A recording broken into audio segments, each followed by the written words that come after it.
president na mwito msee yani. Hata si mzee sana. Ugopi kwa black tea? Si wakuje. Mimi niko tu ready na kwanga available. Kwa draft na kwanga nacheza draft pale. Yes supporting the president. So that's why you are the deputy president. You should not be opposing the president. When he deputy.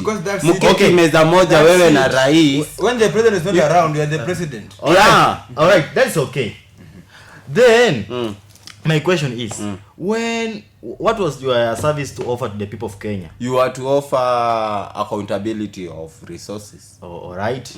Apart from accountability of the resources, the people of Kenya, you should provide the services that our taxes oblige to give us. Now that's your role to play, all right? Yeah. Now why are you thinking about the next generation? As a politician, you will as a leader, not a politician, a leader. You need to do this project to accomplish. But you see, kuna project hizi fanyika with that 5 years, with that 1 term ama 2 terms, ni long term projects. So this means the next president to come lazima endeleze hii legacy yenye ninaacha.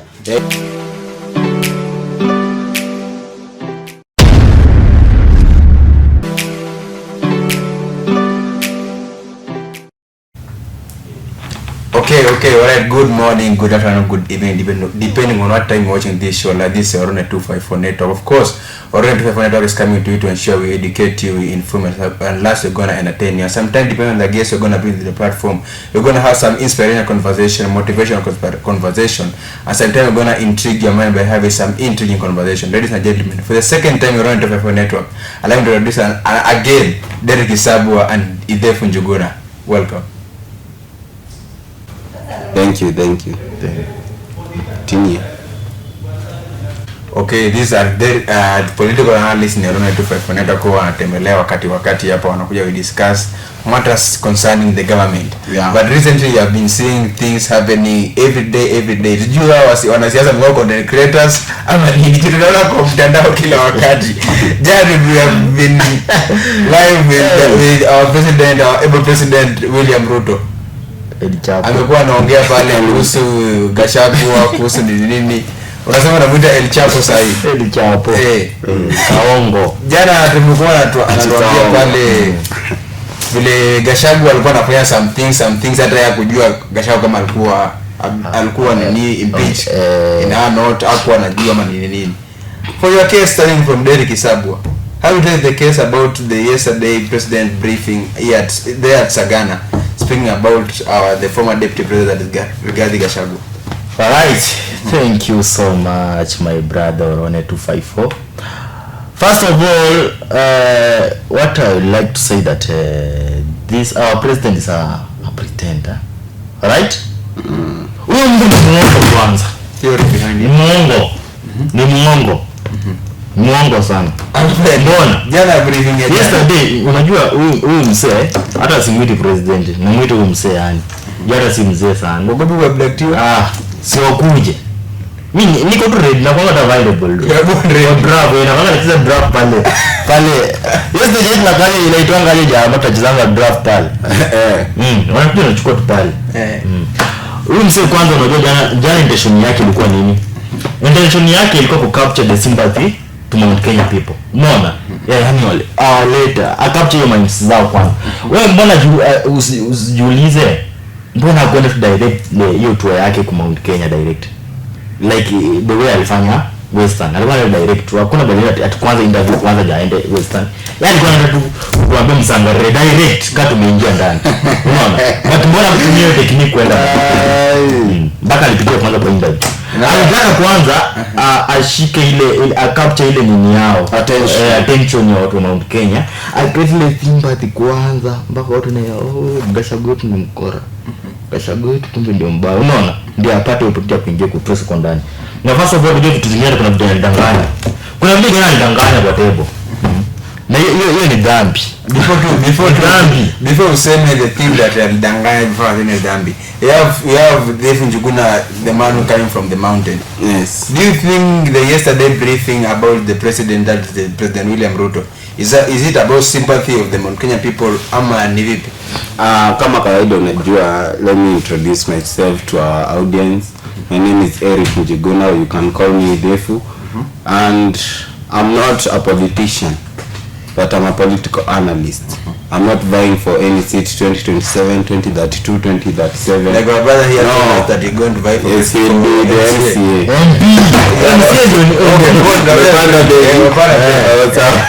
The MP. So I'll not be vying for any seat. But to our president Ruto, chenye alifanya jana, that's hiyo ni strategy nyingine moja mufti. Inaonyesha watu wa Mount Kenya that they are prominent in any talk that this country can have. They are prominent in anything concerning the presidency of this country, because when I imagine Mount Kenya carries 51% of the votes that this country have. If you don't involve them in any political talk, I say watakuvote out. Kama you need to divide Mount Kenya to win the presidential election. For your case, like no one else can win any presidential election. You cannot win a presidential election without Mount Kenya. Shikanisha hizi tribes zote ama shikanisha region zote, wanakuletea only 49% of the votes. Hata tunganisha Nyanza yenyewe huko. Hata wapenga hapi. Nyanza wako namba 3 ama sijui wako namba 4 kwa population ya votes. But speaking about it yesterday briefing. Yeah. Do you think that was a sympathy act that is going to put them on? So speaking about our president, he's anapenda play sympathy card sana. Aliplay sympathy card kutoka 2018 hadi 2022. Sisi watu wa Mount Kenya kumvotia 2022, me among them, ilikuwa because of the sympathy card.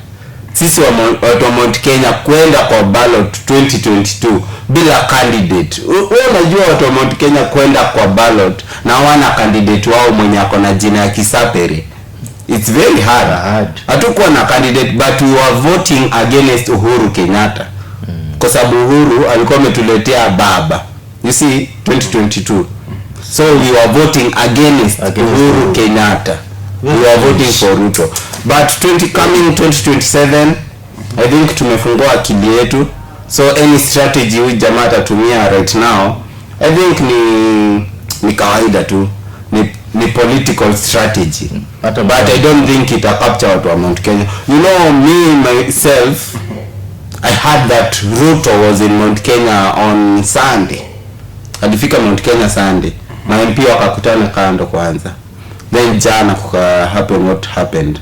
Anafaa kuwa na 5-day visit to Mount Kenya. So 3 remaining days, including today, tomorrow na the next day after tomorrow. So inamaanisha mimi nilisikia hiyo news leo, and I'm a person from Mount Kenya, that Ruto ako Sagana. You know the meaning of Sagana. Wewe unajua Sagana? Chanua. Wacha nikwambie. You say hapa Eldoret. Derrick, let's do decorum. Ndio nasikia fiti. But unaona, Sagana is a state launch that every president comes when you want to address your people. Not just a president voted by the people. Alafu mwenye he is the kingpin of the community. Unajua mnasema Ruto is the president voted by the people, but is he the kingpin of Mount Kenya? It's not. He's not. Tulikuwa na Uhuru Kenyatta. Uhuru Kenyatta angetuita Sagana leo, tungelala huko. So speaking about now, who is your kingpin of Mount Kenya? We still contain the kingpin. Who? We still have our own kingpin. Since 2013 to 2022. Still he's the one. Alafu unajua tungesema Uhuru ni kingpin 207. Hadi sahi. But venye we the Kikuyu respect our elders. Hatungetoa Kibaki hapo eti Uhuru akuja na run juu ya Kibaki. Kibaki is older than Uhuru. So there is the mutual respect. So tukape Uhuru kingpin kutoka 2013. Alafu kuna kitu inaitangwa Modhegi. kanaitwa atia lazima wazee wakupe. That means if it is not moved from this person to another person, the kingpin still remains the same. So mimi hata 2022 nilisikia they were naming nini Ruto Kamau. Nikauliza huyu ni Kamau wa gari gani? Huyu ni Kamau wa gari. No, you don't know? I don't know. They named so name wakiwa Moranga. Hata Didinyoro, you see the Didinyoro that we admire. Yeah, he's the one that named him Kamau. Yes. Leaving about the other side, about the Mount Kenya part, speaking about the Mount Kenya. Coming to our political analyst, DERICK ISABWA.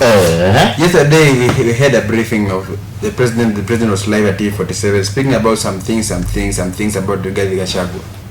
Maybe tujue nini aliongea that was not true according to you and according to the general view, the point of view of the local mwananchi here outside.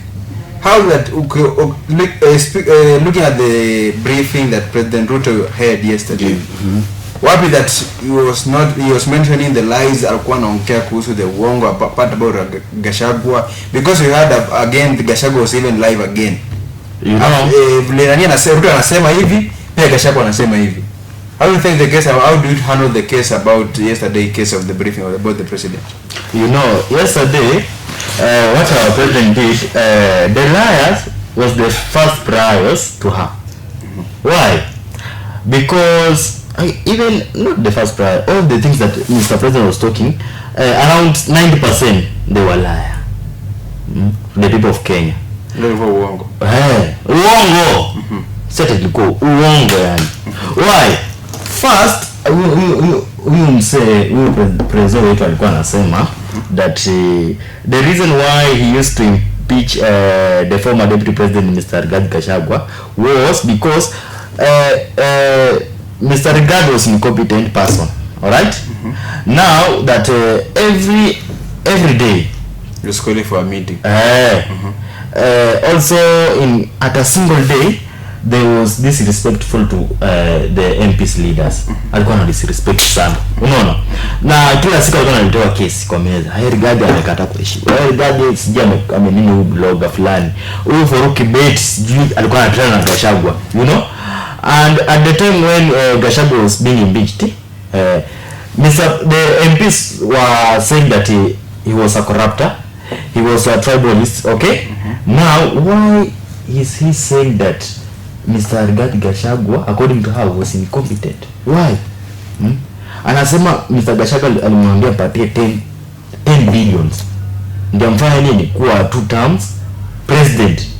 Na mbona when Mr. Gachagua was being impeached, it was like the cases that were being brought in the table that Mr. Gachagua owns a hotel in different regions with an illegal terms, alright, or contents.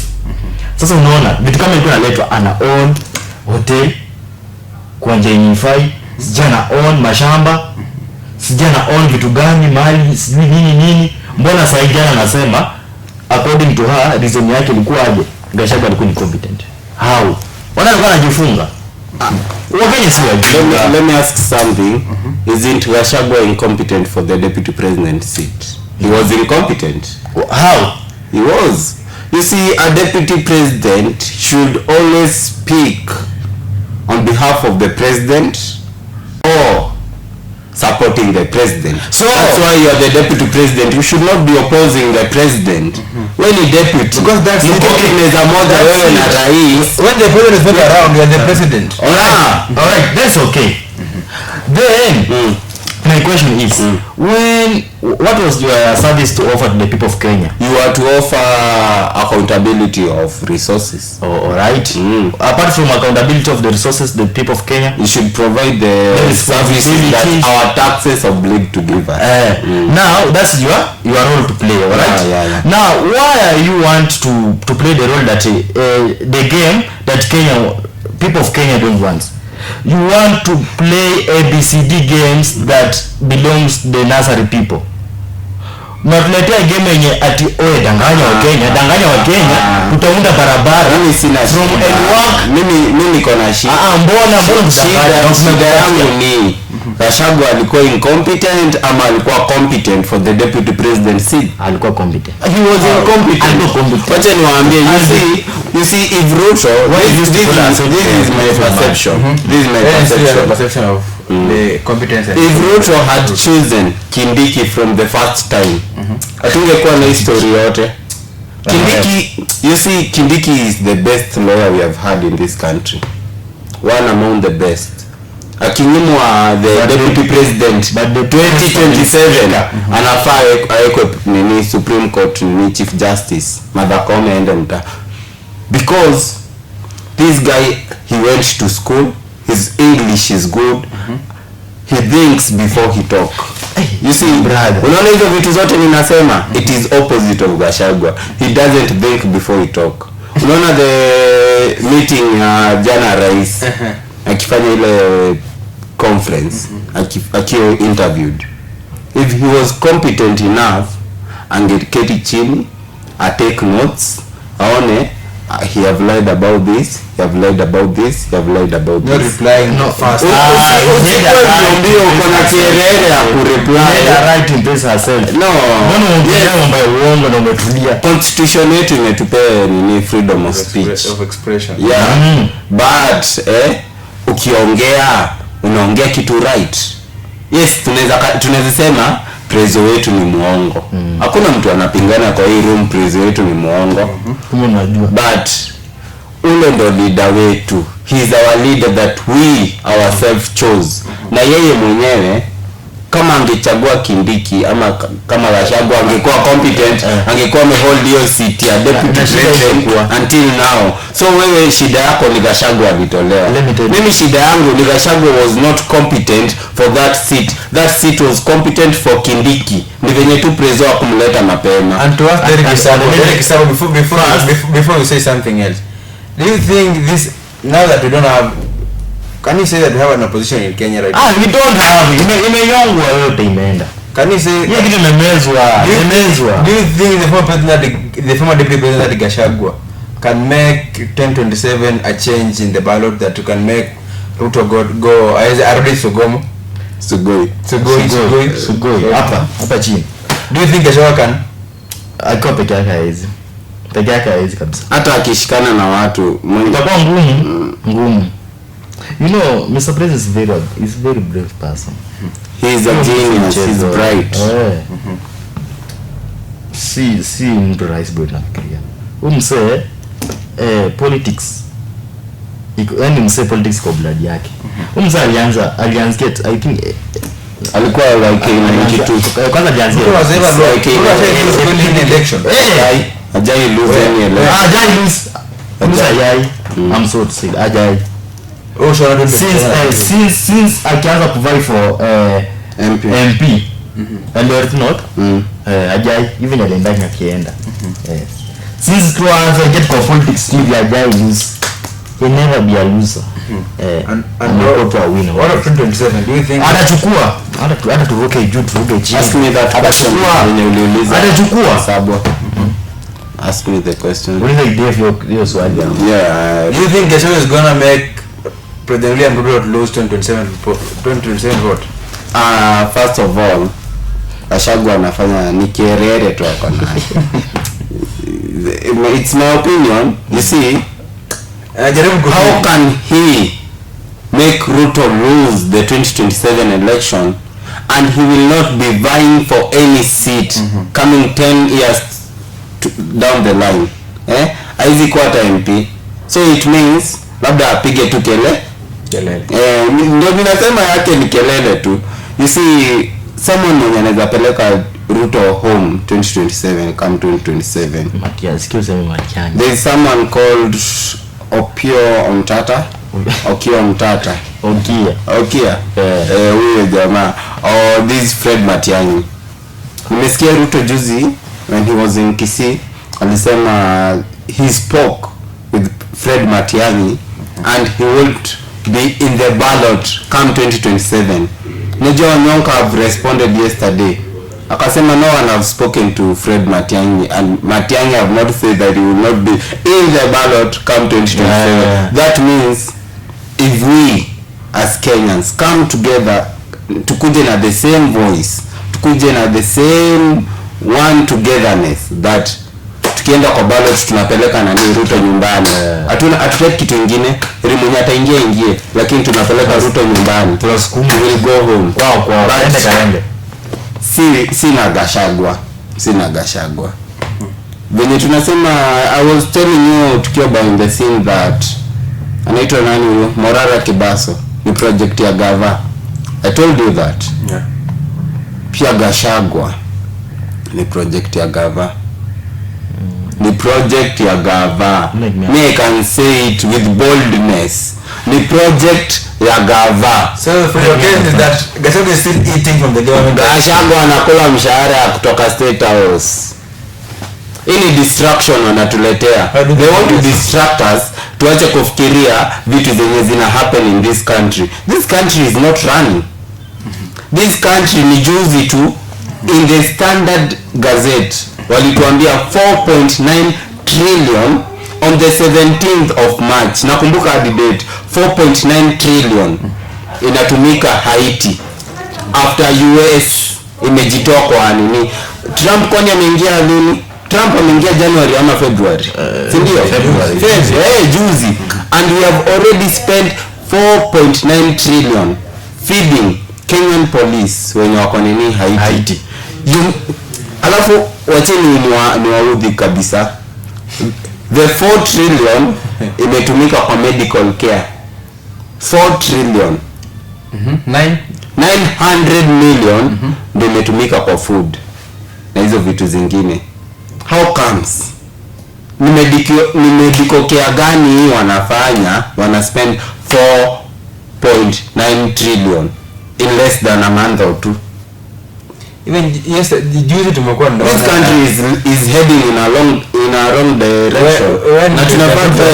When the Ruto touring the Nairobi County, the tour in Nairobi, speaking about the people like living in the Kibra part, saying that in 10 years, 15 years to come, Kibra is gonna be looking like a New York. My question is, how long does our president gonna rule in this? Exactly. Yes. Even I had that question also in my mind. How long does he Nyangani anakuja the government to rule 10 to 15 years? 10 to 15 years. Imagine he's saying 10 to 15 years. Now the government, how does he plan this mind?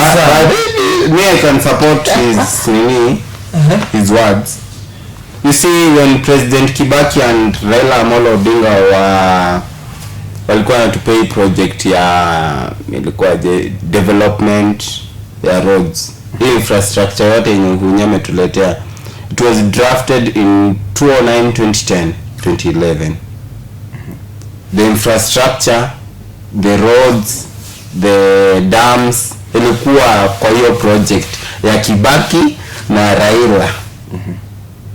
So if president anasema they want as a state wanataka ku make Kibra 10 to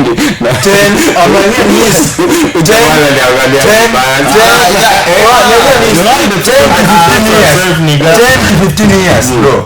How long does he want to rule? No, it means ataachia msee mwenye ata lead the project. Then if you are linking president into the office, do you think so? At these 15 years, he can come. Maybe he can amend the constitution. You can amend the constitution. No. Now, before you amend the constitution, we need to go to referendum. So if we Kenyans agree that a constitution kuna kitu tunataka i-change, we tutai-change na ata-rule for that long. But if we Kenyans tutaangusha hiyo referendum, unajua nini mandizi na chungwa unakumbuka mambo ya mandizi na chungwa 2005 kulikuwa na referendum, Gava ilishindwa na nini opposition. Hatukuwa nini amend the constitution that time. Speaking from your case, Derrick ISABWA, how do you think the project about William Ruto's touring in Nairobi region part, speaking about making Kibra a New York in 10-15 years time, How long does he want to rule from your case? Even me, I had that question also in my mind, running in my mind all over. So what does he means when he say that in 10 to 15 years comes, he'll have to convert that Kibera into a new look? So according to her, he means that he may rule even 15 years.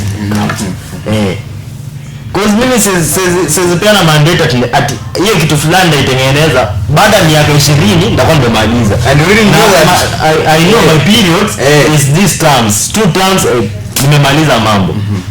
Hiyo ndio msingi kitu ndio. Let me just ask a question.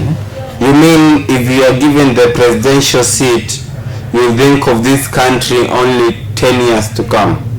You would think beyond the 10 years to come. I think you should be thinking beyond, thinking about the next generation. As a politician, you will that as a leader, not a politician, a leader, you have only 5 terms. Yeah. And in that 5 terms, you need to do this project to accomplish. But you see, kuna project hizi fanyika with that 5 years, with that 1 term ama 2 terms, ni long term projects. So this means the next president to come lazima endeleze hii legacy yenye inaacha ya hii project. So if you support that project, again, President Ruto was visiting the Nairobi region. Yeah, it's really about making some 1 million chapatis. Bro, how many students do you know that here hapa mashinani they don't have any school fees, they don't have uniform? A student in Turkana are still learning other studies. Run the institutes. Then you're telling the student that you're gonna make 1 million chapatis in every day. You see, you guys, that is stupidity. You see, our president askizangi advisors. A day before alikuwa na nini point safi sana. Sasa penye aliharibu nini tour yake ya Nai, alileta story ya chapo. Na unajua Wakenya sisi hatutaki ile nini tunasema important, tunatafuta ile kitu ya ufala. Ndio tutakudis na ndio tutakusaibabuni na. Hapa ndio for reality. Hapa ndio make 1 million chapati. Turkana people are studying under trees. They don't have in a classroom. You see, 1 million chapati, alisema he can buy a machine that can make 1 million chapati every day. In a day. And then the Kenyans zile kuanga to make the calculation. Almost billions of money being used in a year kwa chapo. So you see, hapo alituangusha. Hapo alituangusha. But if you think in a positive way, watoto wangapi wanaendanga shule, wanasoma, na kusoma yao wanasoma bila breakfast kwa tumbo, bila lunch kwa tumbo, they will just eat the evening meal. Watoto wangapi? 1 million of us. 1 million of us tulisoma bila kula breakfast na lunch.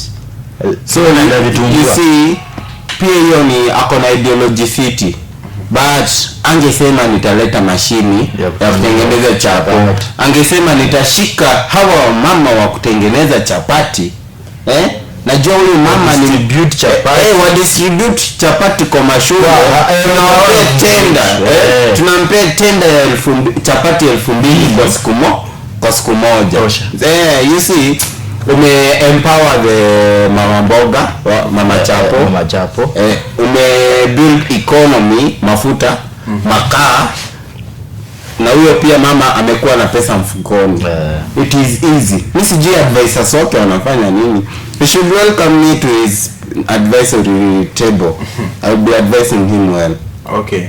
Leaving the President Ruto aside. Hata tumtupelea. Recently, we had a game Harambee Stars playing with Gabon. And then we saw our content creator, our TikTok MP, PK Salasia. Akiwa mambo hapo in the Nyayo Stadium, akatolewa mbio akiambiwa heshimu baba. Before you speak about anything, you should consider respecting our able people, President Raila Amolo Odinga. How do they take ISABWA about the PK Salasa akuwa underrated na kutumiwa vibaya na kuumizwa na vijana pale Nyayo Stadium? He was underrated. How? So bad.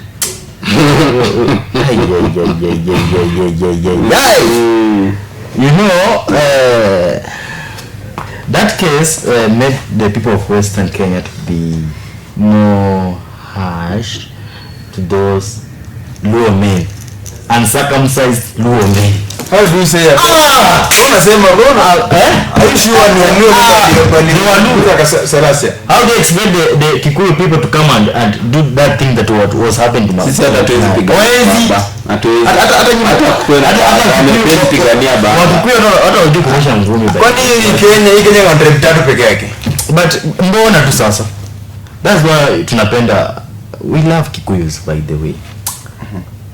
These people, they are being tribal.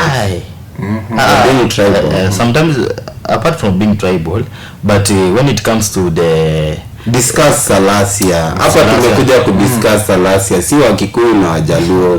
Lakini unajua nyinyi mmetuletea shida, unajua gani? Nyinyi mmetuletea tribalism mpaka mmetuambukizia mtu wetu Kashagwa. Nani? Not Kashagwa. Salasia. Na mkataka Salasia wachome leo Kashagwa wini. Umeona? Sasa nini anza hii conversation sija support Kashagwa. By the way, you being tribal. Salasia pia ako na ile tribalism. Sasa imemwanza. Hakuanga naye but imemwanza. Na imetokea from Mount Kenya region. Unaona? Kashagwa Salasia alikuwa anapenda. Kulikuwa na the Luo men incompetent people about the Luo community, they were close friends. Sana. But Salasa is a competent. He's competent for that stage. Yes. But kitu ilifanya bila alipigwa, since alipigwa because alikuwa anajua you know the reason why he was beaten. Aliongelea baba vibaya. Let me ask you. Na ongelea baba yako, si vijana wa baba wanaangalia nani alichokoza baba. Kwa nini unaongelesha baba yangu vibaya? Why? But sasa si baba ngeto kijana, ni kijana yake tu bana. Si kijana yake. Na mbona mnimbeat? So wewe shida ni kupiga. Mbona nikupenda bana? Si maneno yenye ilitoka kwa mdomo ya Salasia kuongelea baba. Shida wewe is Salasia disciplined or indisciplined? That man is disciplined. He's indisciplined. No. Let me tell you one thing. What do you need to know that? Do you Salasia was speaking about baba? What he was doing? Salasia is a mouthy person. He's mouthy like Gashagwa. Ndio maana wanatoka content creator. Tunamjua kama mse interview yake. Tunajua interview yake. But this time as Kenyans we don't follow your things. Why you are TikTok? A TikTok creator, we don't have. Unakubali hii ni community you are living ODM party. We are heading to UDM. Nirushie hiyo swali. How do you think the case about Salasia? About content creating or kuongelesha baba? About the Nyayo Stadium, the thing that will happen in Nyayo Stadium when Rambo was playing with Baba. It was not good for Kenyans to draw Salasia out of the Nini. Stadium. Yeah. For out of the game. But it was also not good for Salasia. Talking about a prominent person like baba. Heri ongelea Ruto. Ongelea Ruto. Ongelea Umwenye. Sisi wazape. Ongelea Gashagwa. You see, unajua baba, that man, ile vita amepigania hii nchi. Huyo mse alikuwa detention since 1982 to 1990. 8 years detention. Alafu kijana ametairi tu juzi Makende ndio imeanguka kutoka kwa anakuja kuongelea mzee. What a shame. We are talking about living aside. Listen to me. Putting aside this competence. Wada unasikia maliza baba. Wada sijamaliza. Unaona pia kuna hii form Salasia alikuja na yeye ana create content. Iko mbaya from the beginning. Alikuwa na speak vitu relevant. Venye vitu ina happen kwa bunge. Hata alikuja akatuambia Mimi nimekuwa nikifinya tu mic, naomba tu nipewe time niongee kwa bunge. Si alituambia wananinyima. Mr. Speaker nipei time, tukamtetea. Akapewa time, akaongea. And he is a working MP. But content creation, amua wewe ni MP, una represent the people, ama wewe ni content creator. Tungetaka content creator tungeweka Njugusha kwa governor wa Nairobi. Right. Tungetaka content creator Sonko angepita bado governor Mombasa wakati alikuwa na vai. Kwa nini Salasi anaanza kuleta content creation kwa kazi? That's not nice. That thing and the last thing. Salasi ni mwalimu. Mwalimu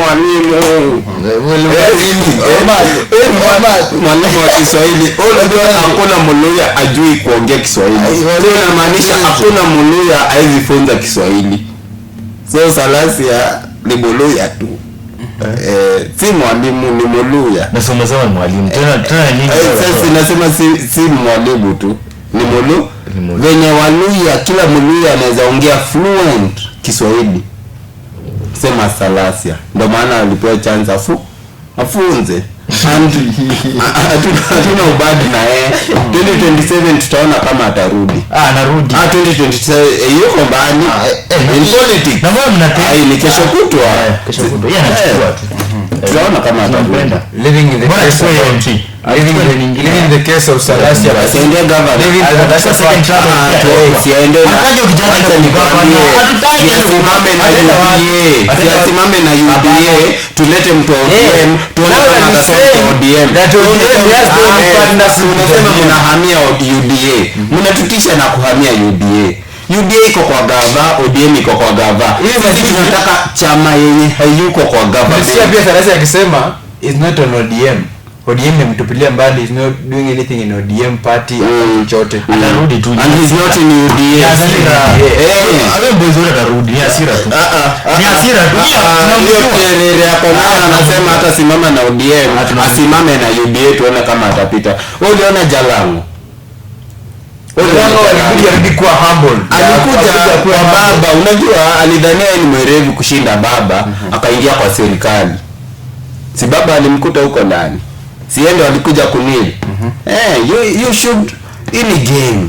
Politics is a game, and you should know how to play your game. And the way you get emotional with ushaband. Usikuwe emotional kwa hii game. Ushaband. Leaving the last story apart, before we even talk about the Magdalene Duta case, we want to talk about Natembea. We want to know the CS Muturi part. We want to talk about those all. Justin Muturi. Yes, but we have heard that he's being impeached. But before we continue with our conversation, I want to hook my people with two things. That is Anonymous Entertainment Crew and C-Tech Enterprise. Anonymous Entertainment Crew with us. Our partners, the Orone 254 network, coming with a full-base entertainment crew. They have a DJ, an MC, and a full entertainment base. Their DJ and their MC come all the way from Dubai. They are in Kenya right now. They turn parties into memory. You want to know how this party turned parties into memory? Last time we were in Kisumu, I think we were in Kisumu Ultra Lounge.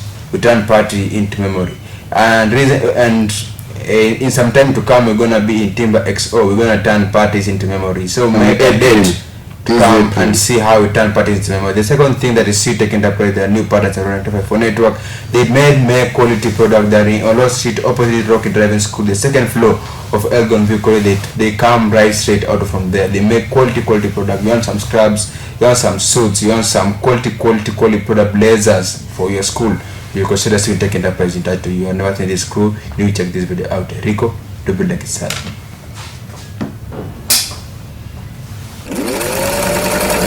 Welcome to C-Tech Enterprises, where sewing becomes art. We provide tailoring, embroidery, sewing, and fashion design services. We have all types of uniforms, school sweaters, unisex clothes, packaged shirts, formal attire, dresses and gowns, scrubs, dust coats, and lab coats. We are located 8977. You can also email us through sweetekenterprises@gmail.com. Remember, ready-mades are always in stock. C-Tech Enterprises, where sewing becomes art. okay, that is Tech Enterprise, we should get in touch with them for quality product in the building. You have a political analyst here and Orone 254 network. Tunavama zinde kuchemuka. Wanatuambia Gachagua ilikuwa hivi, tunaambia Salasi ilikuwa hivi, but we're going to move on with the system. Let songa mbele. Recently, again, welcome again to Orone 254 network. Feel well at home. Recently you have been seeing your kingpin. You say that Gachagua Natembeya is your kingpin from the western side. He has been working, speaking about this and this thing being happening in the government. Mnasema nini in the ground, the western region? We are proud of this Natembeya.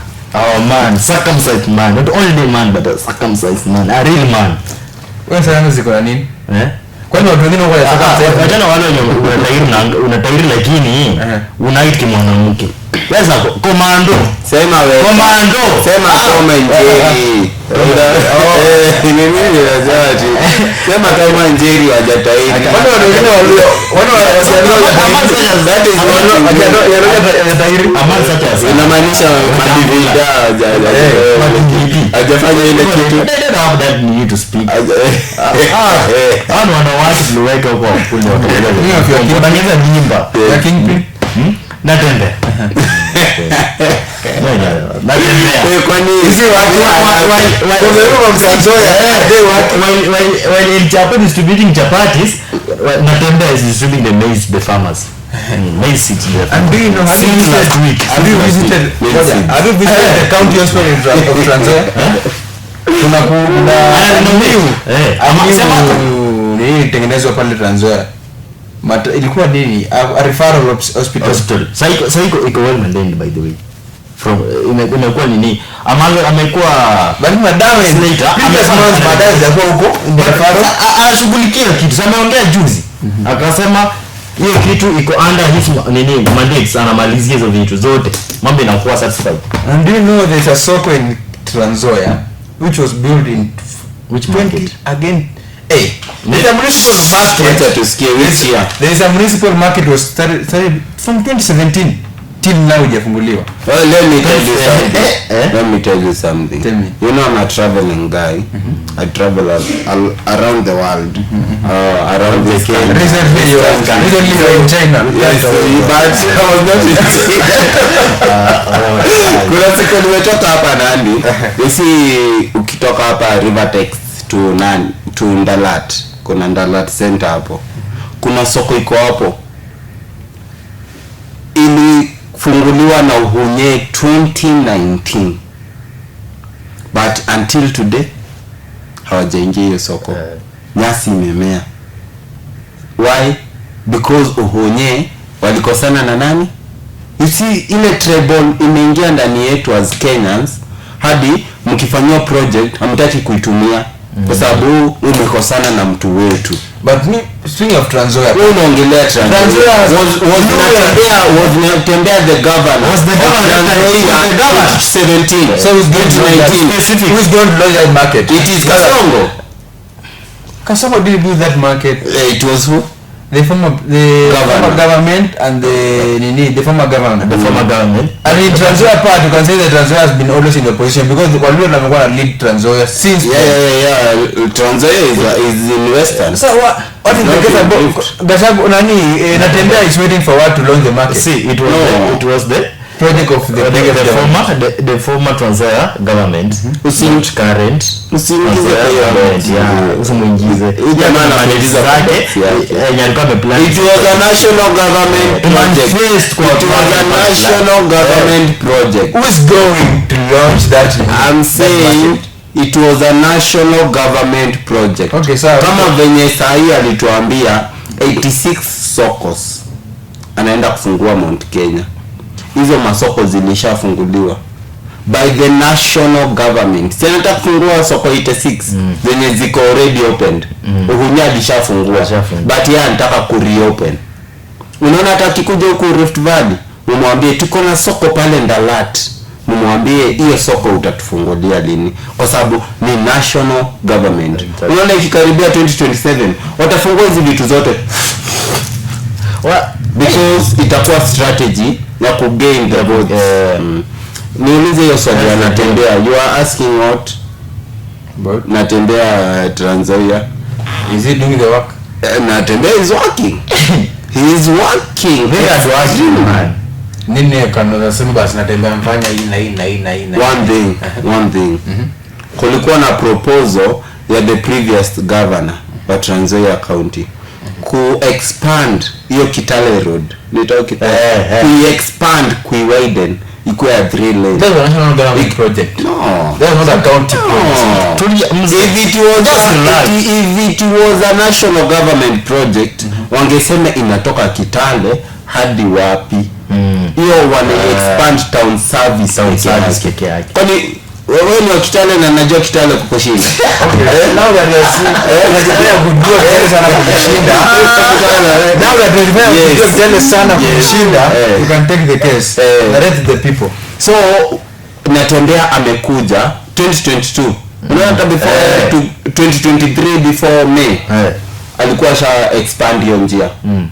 Tamak tundo hata I think wewe umetoka Kitale juzi ashaweka ameka tama hiyo tuani road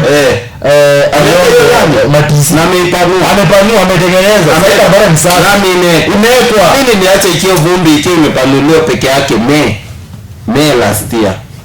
You see, Natembea is a working governor. Alafu kuna kitu moja people of Western wamekuwa kikosa. I can see now they are starting to open their eyes. If they rally after one person, they will have a deputy president come 2027, or they will have a president come 2032. Take that to the bank. Exactly. Take that to the bank. It is the second largest populated community in this country. Hata unafaa ninunulie kitu tukitoka hapa. Second largest community. Na wajai kuwa na deputy president. Niambia deputy president Muluya ashaikuwa hii country.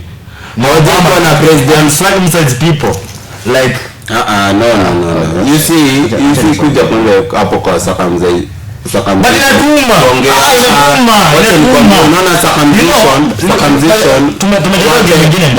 are lawyer, sindio? Ama Kikuyu. I cannot speak about circumcision and how bold we are in circumcision more than you. Sababu nyinyi mnapigangu makofi, si apigangu makofi. So you see, circumcision si kukatwa tu for skin. Unanipata? Upstairs pia lazima. Hapa pia brain. Alafu in Africa, we as African, there are different method of circumcision. Pia kutoa the lower teeth is a method of circumcision. The pain that you Sudanese wana pain ingine kushinda ni Waluya. Along Sudanese. Yes, the 6 lines here, then hiyo kitu is inaonga mzuri, inaonga kitu ya kufurahia kucheka ukifanya. Acha niwaambie kuna circumcision tujaongelea hapa Kenya. The Ma. You see the Ma people. These people go through a lot. Wao na wapokot. Sijui atakatwa aje, but lazima pia akatwe hapa uso. Hivi. Let's leave aside that. Umepatana na msanyakato uso ako na mashimo hapa kwa uso. Umepatana na Kenya like that. Unafaa una respect huyo mse vibad sana. So ukiniambia ati mse mwenye alitolewa meno is not circumcised. Na wewe ulitolewa foreskin uko some kisu. Lakini hapa accent na kisu. No.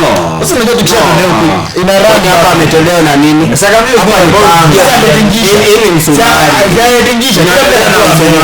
Kila mtu anatoa meno. Kila mtu anatoa meno.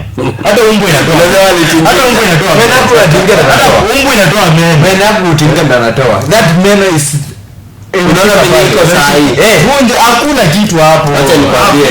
Let me tell you. I'm not a Luo, but what they Jokajong used to do, walikuwa wanaikata.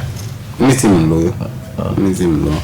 Jokajong walikuwa wanaikata na kama scalpel, alafu unaona these two lower teeth. Wanafungua igam, they pull out the roots with the teeth. The roots with the si kutingiza. Wewe unaniambia kutingisha. Unatingiza nini? Huyo huyo jamaa hapa kwa fiti kushinda. Wewe mtu amego through that pain what force. Alafu one thing you need to respect baba. Speaking about uncircumcised people, I know where you're leading us. You're leading us to what Moses Kuria was saying. You are becoming a Moses Kuria in this conversation. Speak as a Gen Z. Niambie utaki Morara, nataka Morara. Kwa nini unataka Morara? Sitaki Morara. 2025. Why? Hiyo wewe unanirushia hii swali huku rushia kijana. Come 2027. Come 2027. Come 2027. Okay, place in the battle. In the battle. Okay, mtatu. Place in the battle. Naruto. Morara kibasa na battle. Presidential candidate. Speaking like a Gen Z. Hata nikimpe kuranga hapa Twitter.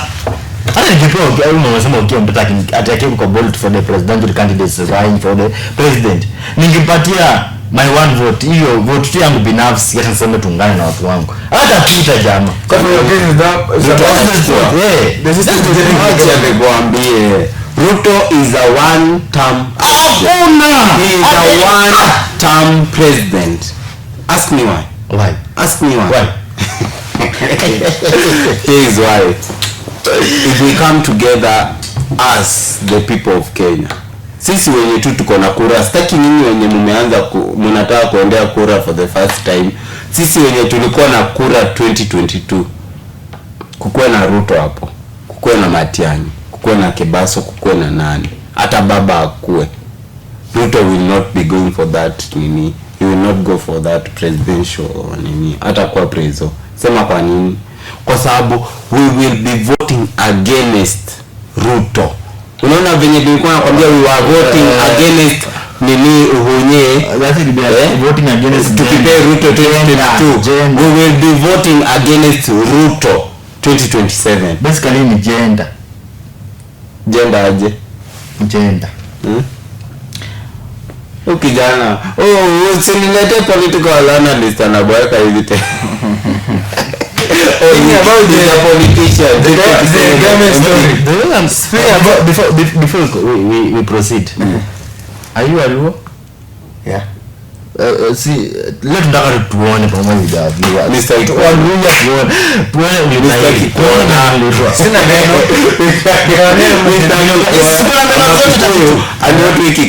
Hata tu lakini nilikuwa saka msaidi. Ukatoa gani? Sikutoa. Hata hujatahiri. Sijatahiri. You see, what we Kikuyu do. Who told you that talk? Isiai kuja hata kwa burueni yake. I learned from you, by the way. Since that time that was saying that a real Luo must be removed. How many Luos umeona umeremoviwa meno? Mimi nimeona wengi. Huyu mimi naona wazee wenye wametolewa. This one. Sasa najua I was expecting wengi sana. Unajua na mmoja. So I was expecting you to be my example. But see, the whole thing. Kwa hiyo mwanamke. Proceed. Funga hata jo. Proceed. Jenzi ndio Jenzi. Jenzi wa wapi? Aweza Jenzi. Wewe ni wakati. Jenzi wa wapi? Ama ni Wanandi. Anaweza Mnandi. No, you're becoming tribal. I can see that I'm having a conversation with incompetent people here. Leaving the government story aside. Leaving the government story aside. Amaluya. We had our citizen in Vietnam about speaking Nduta. And some people saying that Magen Nduta was brought back. Magen Nduta was killed. But that case is your case in Ngumu. Speaking of it. This case this law is being amended and is approved in Vietnam. Exactly. How can you explain that now is a Kenyan and wanataka kuchukua the life? See ya kwanza kuwewa maybe in those case about in Vietnam. I will the case about taking about someone's life in Vietnam. Kenya huku watu wa nini, how should I begin? You see, first thing, drug trafficking in any part of this world is bad. It's illegal. It is illegal, yeah. So you see, for Nduta, he had to face the justice in which Vietnam provides. He had to follow the rule and law in which Vietnam has written down in their constitution. So if you're found importing cocaine, ingekuwa ni marijuana tungemtetea, but cocaine, that's bad.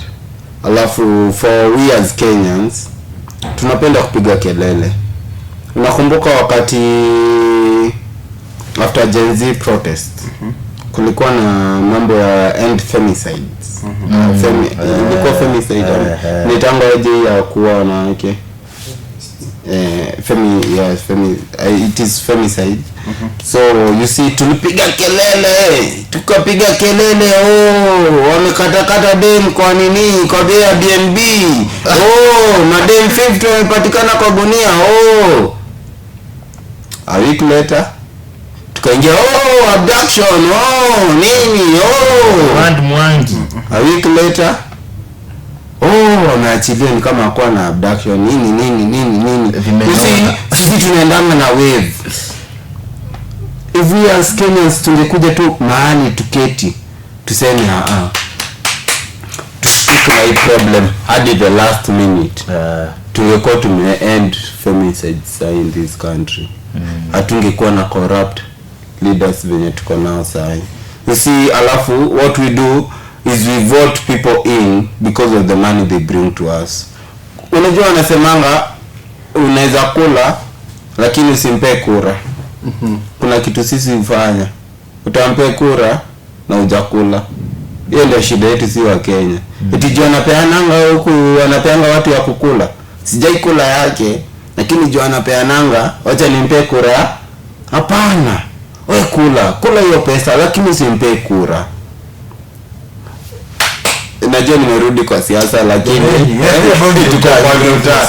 So me to the family of Nduta and Nduta herself, let her soul rest in peace. Kwa sababu haizi rudi akiwa uhai. Hata mimi ningekuwa president of Vietnam, ningekuwa president of the time when Nduta was arrested 2023. We are hearing the case 2025. Those are being also arrested 2023, 2024, 2025. It's almost heading to 3 let years. her soul rest in peace. What do they case about Nduta? Hey, according to me, should our government get involved? Our government got involved like kitu happen. Ruto na president of Vietnam. Ukumona. I think brother, that is the law. That's the law. Our own country has its all, its law and rule and regulations. Also Vietnam, they have their own rules. How can we come against the Vietnam's rules? Or because it's a Kenyan. The law. Nduta is a Kenyan. Nduta was to face that execution because it was according to the Vietnam law. Why? Because the Vietnam they doesn't allow the intake of drugs in that country. Alright? So the case of Nduta was illegal. Absolutely illegal. Sasa unapata demu kama huko hata nini ngumu. And before that we see that Nduta was involved in that cases at several times, not only in Vietnam. It was reported that Nduta also was sued in Australia in the case of the same drugs habit distributing in that country. So unapata like ni kitu alianza kitambo, si sahi kazi yake. Ni kazi yake. Hata wakija tungeingilia ndani, tungepiga tu makelele turuke juu chini, but imeenda hivyo. Ishaenda. So hatujui kutenda, but hiyo familia yake manze akiponea ni sawa. Do you think they still alive till now? Sijua. Leaving the case on Nduta aside, we heard the reshuffling of some CS. We have Adan Duale is another state again. Our government, before we wrap up again, we have the CS Muturi. He has been impeached. How is that the case about this, the reshuffling of now and then the CS interior, the CS? Today, Murkomen is in this part. Some days to come, some months to come is in this part. We are not seeing the work. We are not seeing the work that is being done at a particular place. Amekaa tu in some 2 months ashabadilishwa, some weeks ambadilishwa. How do you think the case about the reshuffling of the CS now and then? You know, for our Kenyan CS, you know, some of the CS are playing the role in the pattern that they were just inserted, but they don't know how to play the role according to their work. Like we see someone like this Duale. Duale, like a few days later, it was given the CS of health. Now the doctors are claiming that the Duale is the CS of health. Yeah. Now the doctor are claiming that Duale does not fit that pattern. He doesn't. How? Also that's Murkomen. Hiyo kazi yake nayo ni mshindi. Aje? Interior you can work on it. Kindiki was based by that interior. But you know Murkomen than this Murkomen. Kindiki was, you see Murkomen ametoka Elgeyo Marakwet. Kwa Marakwet. Tot inakuwa Baringo. They are neighbors. Yeah. So Murkomen can handle the situation ya bandits. But there is no way in which Duale can handle the situation of lack of medicine in hospitals. No way. It's impossible. But it's the CS of health. No way can work. But you see, one thing I heard from another political analyst is that Kenya, a CS is just by name. A PS is the working person in that seat. PS, so ama PSs wa help our work, CS is work hata onekana na function. So tuombe tu Duale akuwa ametafutiwa ma PS wa fiti wenye watafanya kazi ionekane Duale. Exactly. And CS Muturi. Justin Muturi was in is he an impeached one? Ama is Muturi is an impeached deputy president, is an impeached CS. You cannot be an impeached CS. We just appoint new CSs. We appoint new CSs. But he was removed from the office. Yes, they are not in office. Not in office. So for Justin Muturi, mtoto wake alikuwa abducted. Tukisikia kulikuwa na abduction. So si mbaya. Huyo alikuwa amepewa hata Attorney General. Mmemkuta kwa CS. Mimi nilimwacha Attorney General. So alipewa Attorney General when waliingia 2022. So in fact they were very close friends. Very. So Muturi aende tu home, tukutane 2027 ama akwe tu kwa payslip ya gava pia atumike kama Gachagua. Before we wrap up the show, anything you want to add up from the government, say from the point of view nyomona tuja kuguzia kidogo Derrick ISABWA, anything that you can add from your point or on your point about the government how it's running? All right, so at this country, our own country or nation, Kenya, the government is absolutely poor. Even as we see the Botswana county with these other nations, they are making a very good government than us as Kenya.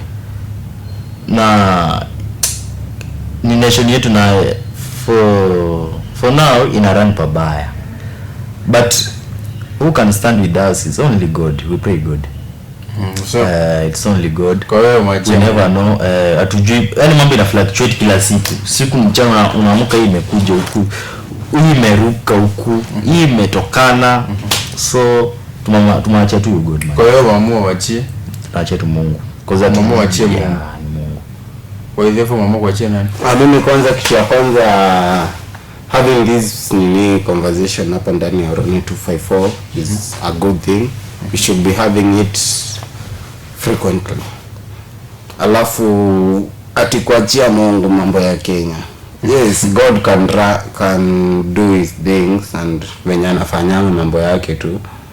But Kenya being the largest ama second largest country in Africa as ranking, I think chenye tunafaa tuache ni the 19th and 20th century ruling ama policies.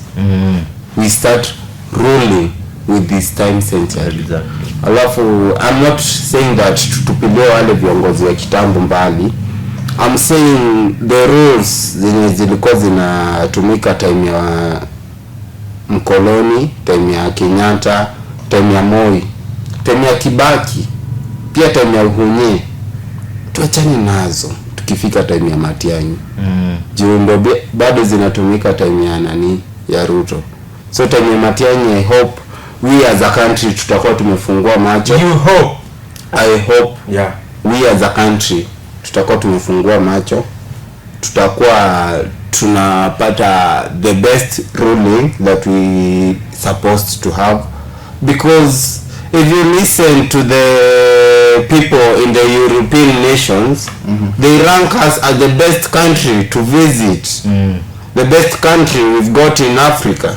So we can be the leading country in Africa, or we can be the noisiest country in Africa. We can choose one. It'll be the leading or the noisiest, because we are making a lot of noise. So come the next regime 2027, I hope so, sisi kama Gen Z hatutakuwa tumevote in incompetent leaders. Tutakuwa tumevote in people who can work for us and can lead this country into a better tomorrow and into a better future.